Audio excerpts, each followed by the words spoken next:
What if I told you that scientists studying the human brain found something they didn't expect?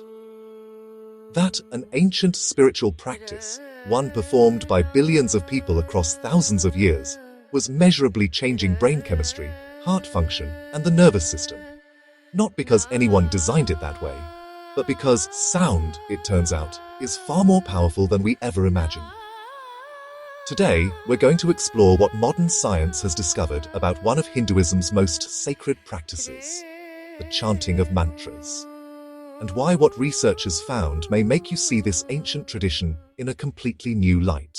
A mantra is a sacred sound, word, or phrase, typically in Sanskrit, that is repeated either aloud, in a whisper, or silently within the mind.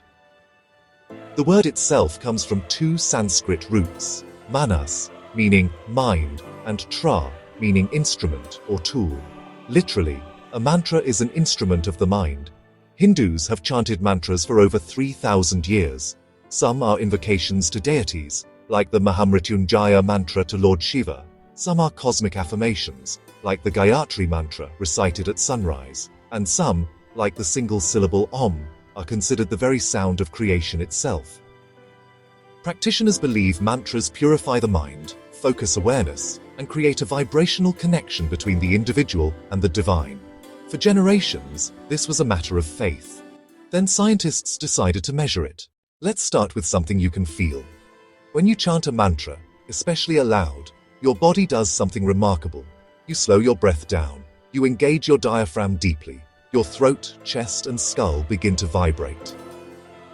This activates the vagus nerve, one of the most important nerves in the human body, running from your brainstem all the way to your abdomen. The vagus nerve is the master switch of your parasympathetic nervous system, the system responsible for rest, recovery, and calm. Research has shown that vagal stimulation through rhythmic breathing and vocal vibration reduces the production of cortisol, the body's primary stress hormone, and lowers heart rate and blood pressure. But it gets more specific than that. The sound Om, arguably the most universal mantra, when chanted correctly, creates vibrations that travel through the nasal cavity and into the sinuses. Researchers studying this found that humming sounds significantly increase the release of nitric oxide in the nasal passages, a molecule that plays a key role in regulating blood flow and reducing inflammation. The ancient rishis chose this sound not arbitrarily. They chose it because when you close your eyes and chant it, you can feel it. Now let's go deeper into the brain itself. Neuroscientists studying meditators who use mantra repetition, including practitioners of transcendental meditation, which uses Sanskrit mantras, have consistently found a striking pattern. Alpha brainwaves increase significantly. Alpha waves are associated with a state of relaxed alertness, the mental state that exists between active thinking and sleep. It is the state where creativity, clarity, and deep focus emerge most naturally. More striking is what happens to the default mode network, the part of your brain that activates when your mind is wandering, when you are ruminating, worrying, or caught in loops of thought. Mantra repetition has been shown to quiet this network. Think of it this way: your default mode network is like a restless commentator in your head that never stops talking. Mantra gives the mind something specific to anchor to, and that commentator, finally, goes quiet.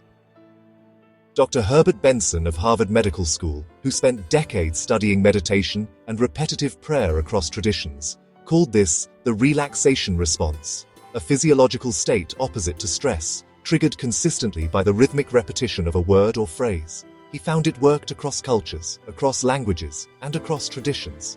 But the Sanskrit mantras produced some of the most consistent results. This is where it gets extraordinary. There is a field of science called cymatics, the study of how sound affects physical matter. When you expose sand, water, or powder to different sound frequencies, it self-organizes into geometric patterns. Different frequencies produce different patterns. Higher precision sounds produce more complex, symmetrical forms. The ancient concept of Nada Brahma, the idea that the universe itself is fundamentally sound and vibration, is not just poetic. It reflects a deep intuition about the vibrational nature of reality that physics is only beginning to fully articulate. At the quantum level, everything is in a state of vibration. every atom, every molecule, every cell in your body. Sound, including the sound of your own voice chanting a mantra, is not just passing through you, it is interacting with you. Now here is what makes this even more remarkable. The Vedas, the oldest scriptures of Hinduism, are not written texts in the traditional sense. They are shruti, that which was heard.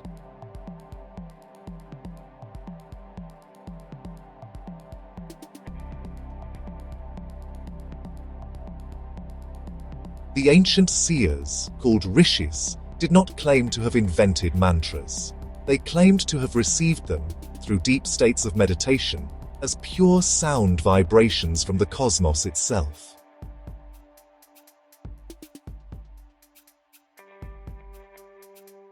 The Mandukya Upanishad dedicates its entire teaching to a single mantra, Om.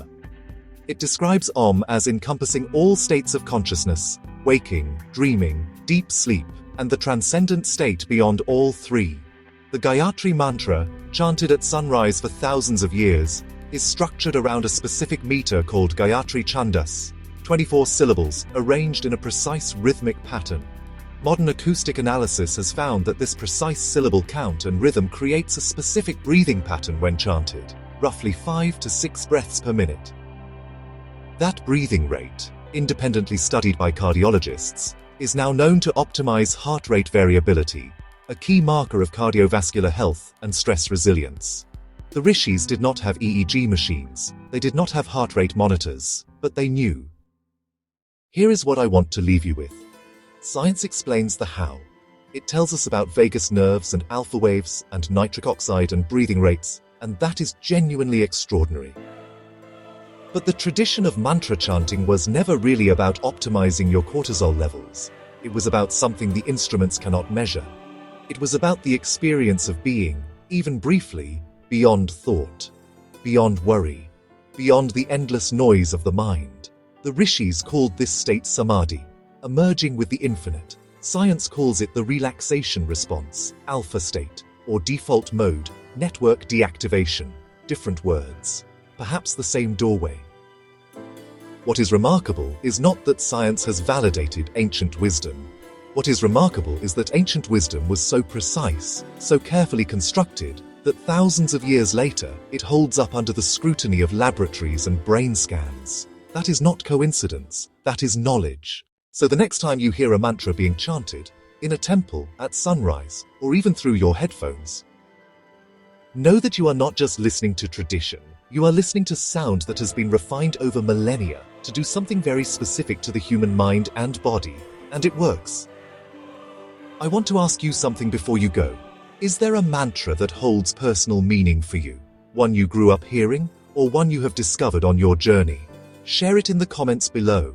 Let this space become a place where these ancient sounds are passed on, the way they always were, from one person to another. If this video resonated with you, please like and subscribe. Every week we explore the intersection of ancient Hindu wisdom and the modern world, and there is much more to come.